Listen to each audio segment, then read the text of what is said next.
Hello साथियों, आप सभी का ए टू स्टडी पॉइंट में हार्दिक स्वागत है। मैं विनय साहू। आज रीजनिंग के वर्डमाला से जो टेस्ट के लिए बोला था है ना, टेस्ट कराया जाएगा, वो आज हम आपको टेस्ट कराने आए हैं। आपके हम यहाँ पे देखो काफ़ी क्वेश्चन हम लिखे हैं, याद नहीं मुझे कितने, 25 या 50 हम लोग करेंगे। ठीक, तो जब तक आप लोग कहोगे तब तक हम करते रहेंगे। ठीक, तो हिंदी वर्डमाला का संपूर्ण टेस्ट यानी हिंदी वर्डमाला के कितने क्वेश्चन आएंगे, इम्पॉर्टेंट क्वेश्चन छाट के रखा है जो कहीं ना कोई एग्जाम में पूछा गया है। ठीक, तो जैसा पहला सवाल है, निम्नलिखित में से कौन सा मूल दीर्घ स्वर नहीं है। तो को आप लोग आंसर बताते रहना, आप लोग कमेंट बॉक्स में आंसर बताते रहना, निम्नलिखित में से कौन सा मूल दीर्घ स्वर नहीं है। तो दीर्घ स्वर हमने कितने प्रकार के बताए थे? तो 2 प्रकार के बताए थे ना, याद करो। एक हमने आपको बताया था दीर्घ स्वर ऐसे लिखा था दीर्घ, और एक हमने आपको यहाँ पे लिखा था संयुक्त, लिखा था कि नहीं लिखा था, संयुक्त स्वर। ठीक, देखिए तो यहाँ पर जो है, तो ये देखो दीर्घ है आ प्लस आ, बड़ी ई बड़ा ऊ, लेकिन ये आपके पास ये संयुक्त दीर्घ स्वर होता है। कौन सा होता है? संयुक्त। यानी इसका जो आंसर होगा कौन सा होगा? डी। पहले का जो आंसर नंबर है वो कौन सा आंसर है? डी। यानी निम्नलिखित में से कौन सा मूल दीर्घ स्वर नहीं है? तो ओ नहीं है। ठीक, दूसरे क्वेश्चन को चलते हैं। हिंदी में ध्वनियों कितने प्रकार की होती हैं? यानी हिंदी में जो ध्वनियाँ होती हैं वो कितने प्रकार की होती हैं? आपके पास ऑप्शन है 2, 4, 6, 8। 2, 4, 6, 8। यानी जो हिंदी में आप 2 तरह के वर्ड बोलते हो, कौन कौन से बोलते हो? एक तो स्वर बोलते हो, और या तो आप व्यंजन बोलते हो, और कोई तो नहीं बोलते हो ना। स्वर बोलते हो और या तो आप व्यंजन बोलते हो, है ना। तो यहाँ पे कौन सा होगा? कितने प्रकार के बोलते हो? 2। तो ऑप्शन नंबर ए। समझ में आया कि नहीं आया भाई? ठीक, आगे देखो, मात्रा के आधार पर स्वर कितने प्रकार के होते हैं? यानी मात्रा के आधार पर स्वरों को कितने प्रकार से बांटा गया है? ठीक, तो मात्रा के आधार पर स्वरों को 3 प्रकार से बांटा गया है। कितने प्रकार से बांटा गया है? 3 प्रकार से हमने बताया था। ठीक, 3 प्रकार से। फिर जिह्वा के आधार पर स्वर कितने प्रकार के होते हैं? यानी जीव के यानी उच्चारण के आधार पर स्वर कितने प्रकार के होते हैं? तो ये आपके पास 3 होते हैं।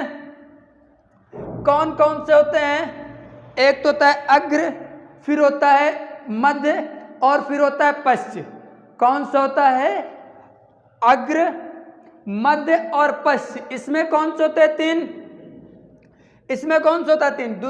तीसरे वाले क्वेश्चन के मात्रा के आधार पर ह्रास्व, दीर्घ और प्लुप्त। इसमें चाहे तो लिख लो, इसमें 3 प्रकार कौन कौन से होते हैं? ह्रास्व, दीर्घ और प्लुप्त। ठीक, और यहां पे कौन कौन से होते हैं? अग्र, मध्य और पश्च। देखो, टेस्ट करने के 2-3 तरीके होते हैं पढ़ाने के, है ना। एक तो हम आपको बता दें इसका ये सही है, इसका ये सही है, इसका ये सही, इसका ये सही, हो जाएगा। नहीं, आप होते तो कौन कौन से होते हैं यहाँ तक कि आप थोड़ा सा विस्तृत पढ़े। ठीक, फिर आपका लास्ट को मतलब 5वां क्वेश्चन है, एक से अधिक वर्णों के मेल को क्या कहते हैं? एक से अधिक वर्णों के मेल को क्या कहते हैं? तो एक बताइए, एक से अधिक वर्णों के मेल को क्या कहेंगे? अक्षर कहेंगे, स्वर कहेंगे, व्यंजन कहेंगे या अनुस्वार कहेंगे? तो अनुसार तुमने पढ़ाया नहीं, ये तो हो नहीं सकता। अक्षर की मैंने तो वर्डमाला में कहीं ज़्यादा बात ही नहीं की। अब या तो बच्चा स्वर होगा और या तो व्यंजन होगा, तो स्वर तो अपने आप में स्वतंत्र होता है, ये हो नहीं सकता है। तो यानी एक से अधिक वर्णों के मेल को क्या बोलते हैं? व्यंजन बोलते हैं।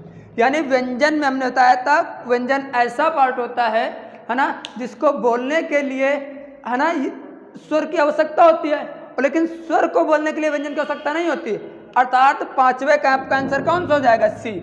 मेरा 6वां क्वेश्चन है, मेरा अगला क्वेश्चन 6वां, निम्न में से कौन सा दीर्घ स्वर नहीं है? है ना, निम्न में दीर्घ स्वर नहीं है, यानी इसमें से कौन सा ऐसा स्वर है जो दीर्घ नहीं है ना। तो दीर्घ के लिए मैंने क्या बताया था? देखो, दीर्घ स्वर मैंने 2 प्रकार के बताए थे। तो ये वाला भी है दीर्घ, ये वाला भी दीर्घ और ये वाला भी दीर्घ है, लेकिन ये वाला दीर्घ नहीं है। देखो ये वाला आपका कौन सा, ये हाथ स्वर है, छोटी कौन से आती है, हाथ स्वर में आपकी आती है। तो यानी 66वें का आंसर कौन सा होगा, ऑप्शन नंबर ए। आगे निम्न में से अंतस्थ व्यंजन कौन सा है, 7वां क्वेश्चन है, निम्नलिखित में से अंतस्थ व्यंजन कौन सा है। तो निम्न में से अंतस्थ व्यंजन कौन सा है, बताइए कमेंट बॉक्स में, देखते कितने लोग आंसर आ रहा है।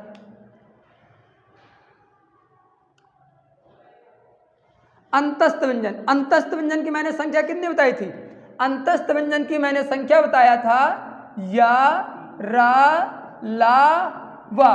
तो देखो कौन सा है, वा, यहां पे मिला ना, देखो या, रा, ला, वा, यानी इसका आंसर कौन सा होगा, ऑप्शन नंबर सी। 8वां क्वेश्चन है, निम्न में अल्प प्राण व्यंजन कौन सा है, अल्प प्राण, कल पढ़ाया था अल्प प्राण और महाप्राण, आंसर बताइए भाई। निम्न में अल्प प्राण व्यंजन कौन सा है, तो यानी अल्प प्राण में मैंने बताया था प्रत्येक वर्ग का पहला, तीसरा और पांचवा, पहला, तीसरा और जो पांचवा अक्षर होगा वो कौन सा होगा, वो आपका अल्प प्राण होगा। तो देखो ये तो भैया चौथे नंबर पे आता है, ये आपके चौथे नंबर पे आता है, ये आपके दूसरे नंबर पे आता है, ये आपके दूसरे नंबर पे, लेकिन तीसरे नंबर पे कौन सा होता है, घा, यानी 8वें का आंसर कौन सा होगा, गा, कौन सा होगा, गा। अल्प प्राण की मैंने परिभाषा बताई थी, प्रत्येक वर्ग का पहला, तीसरा और पांचवा जो अक्षर होगा वो कौन सा होगा, अल्प प्राण होगा। 9वां क्वेश्चन है, निम्न में से घोष वर्ण कौन से, देखो घोष और अघोष, मैंने बताया था ना घोष, देखो पहले मैंने लिखा था, ऐसे बताया था अघोष और फिर मैंने बताया था घोष। जब तक आप लोग आंसर दीजिए इसका, तो उन्होंने कहा था इसको बराबर करने के लिए यहाँ पे 2 अक्षर देंगे और इस बराबर करने के लिए यहाँ पे 3 देंगे। भाई अगर इनको वर्णों की संख्या को मुझे बराबर करने, तो यहाँ पे 3 अक्षर हैं तो 2 देंगे, और यहाँ पे 2 हैं तो यहाँ पे 3 देंगे, यानी ए पहला और दूसरा, प्रत्येक वर्ग का जो पहला और जो दूसरा अक्षर होगा वो अघोष होगा, और घोष कौन सा होगा, प्रत्येक वर्ग का तीसरा, चौथा और पांचवा जो अक्षर होगा वो आपके पास घोष होगा। तो देखो निम्न में से घोष वर्ण कौन सा है, तो देखो तो ये तो आपके पास दूसरा होगा, ये आपके पास पहला हो गया, है ना।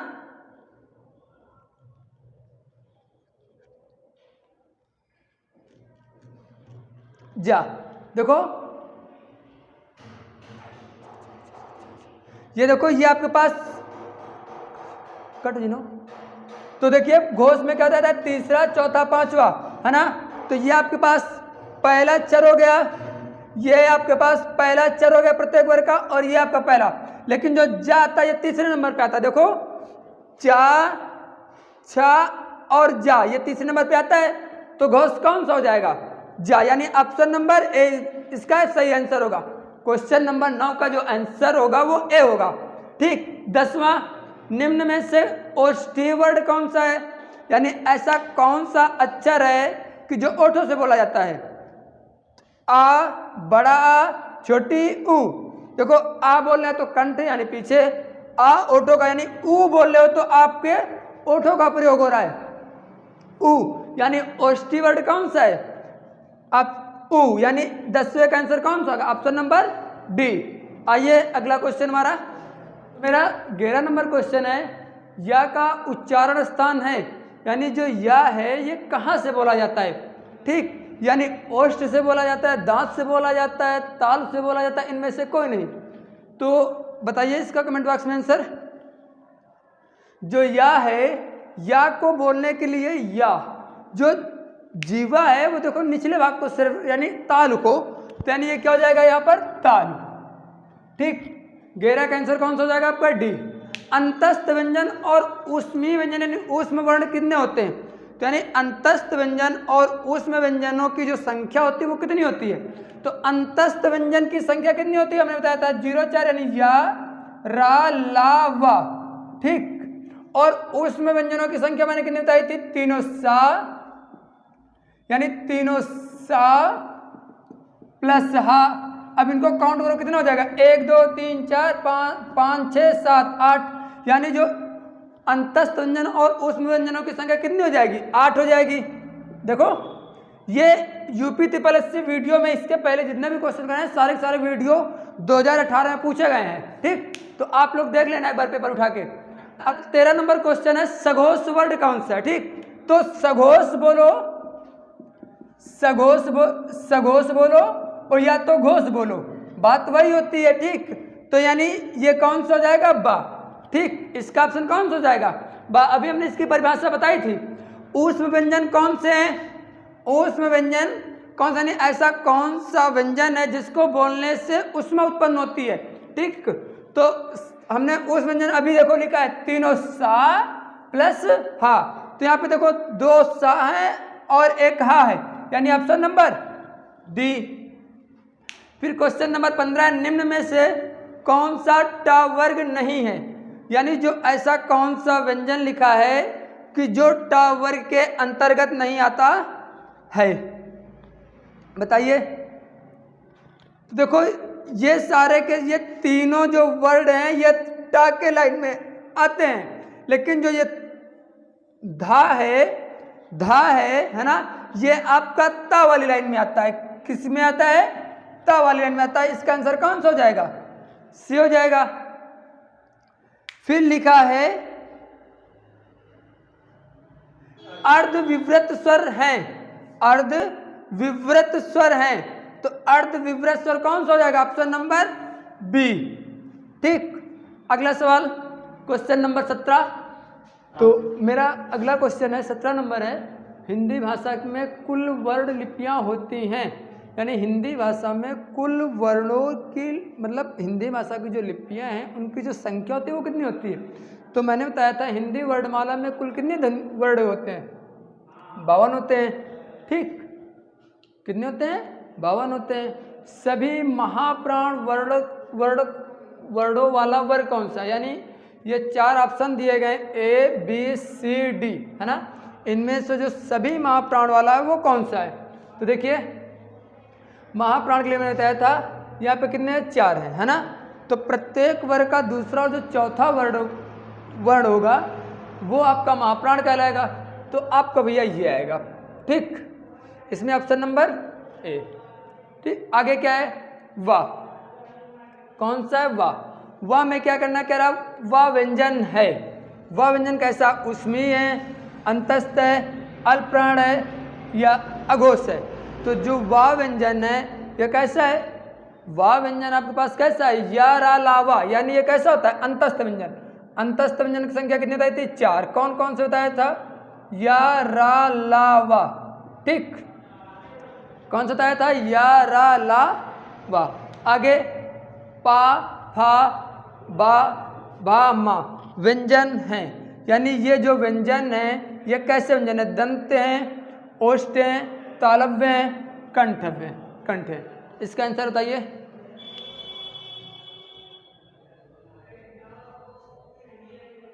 क्या आएगा, पा फा बा भा मा। इनको बोल के देखिए तो ये कैसे, इनको हम दांतों की सहायता से बोलते हैं, इनको किसकी सहायता से बोलते हैं, ओष्ठी। देखो जो मैंने पा वाली लाइन लिखाई थी तो क्या लिखाया था, दांत, जो मतलब पा वाली लाइन कौन सी लिखाई थी, मैंने क्या बताया था, ये पा वाली लाइन लिखाया था। ये ओष्ठी वर्ड होते हैं, कौन से होते हैं, ओष्ठी। दंत ओष्ठ ध्वनियाँ कौन सी होती हैं, यानी ऐसे कौन से होते हैं जो दंत और ओंठों की दोनों के माध्यम से बोले जाते हैं। दंत ओष्ठ वर्ड कौन कौन से होते हैं, बताइए।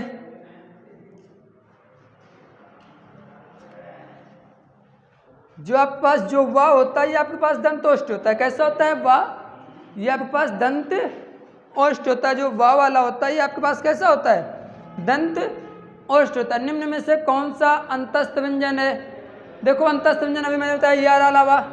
आप यहाँ से देख लें कौन सा आ जाएगा, ला आ जाएगा। कौन सा आ जाएगा, ला आ जाएगा। इसका ऑप्शन नंबर कौन सा हो जाएगा, 22 का ए हो जाएगा। निम्न में से कौन सा दीर्घ स्वर है ना। तो निम्न में से कौन सा दीर्घ स्वर है, तो केवल जब दीर्घ स्वर के बारे में बात कर रहे हैं, देखो संयुक्त स्वर के बारे में बात नहीं कर रहा है यहाँ पर, है ना। तो संयुक्त स्वर, तो ये कौन सा हो जाएगा, option number A. Option number A कौन, इसका क्या हो जाएगा, ऑप्शन नंबर ए हो जाएगा। ठीक, आगे देखिए। उसके बाद निम्न में से कौन सा निम्न में से कंठ ध्वनियां हैं, यानी ऐसी कौन सी ध्वनियां हैं जो कंठ के माध्यम से बोली जाती हैं? कौन सी ध्वनियां हैं जो कंठ के माध्यम से बोली जाती हैं? देखो जो का वाले लाइन थे मैंने इसको कंठी वर्ड लिखाया था, आपको याद होना चाहिए मैंने इसको कंठी वर्ड लिखाया था। तो देखो 11 ला तो ये दस्त में आते हैं, ये भी नहीं आएगा है ना, तो ऑप्शन नंबर इसका कौन सा हो जाएगा? ए। 24 का कौन सा हो जाएगा? ए। ज्ञा वर्ड किन किन वर्डों के संयोग से बनता है? ध्यान से देखो भाई साहब, ज्ञा जो है किन किन वर्डों के संयोग से बनता है? जा प्लस या इसका मतलब होता है आधा, जा प्लस ना एक आपका जय माता दी है, आप उस पर भी टिक कर सकते हैं है ना। बताइए भाई ज्ञा के लिए मैंने बताया था, देखो 4 वर्ड बताए थे, आप लोग करके कमेंट बॉक्स बताना। एक क्या तो इसमें दिया है छात्र उसरा, ये किन किन वर्डों से मिलकर बनता है? इसका आंसर कमेंट बॉक्स में फटाफट देना, ठीक। तो जो ज्ञा है वो जा प्लस या से मिलकर बनता है। इस जा का मतलब होता है आधा, ठीक। आधा जा और इया मिलकर क्या बनता है? जा। अब ये देखो अगला सवाल मेरा लास्ट सवाल है, ठीक। HW, क्वेश्चन का नाम है HW, आप समझ गए होंगे क्या करना है इसमें। हिंदी वर्णमाला में स्वरों की कुल संख्या कितनी होती है?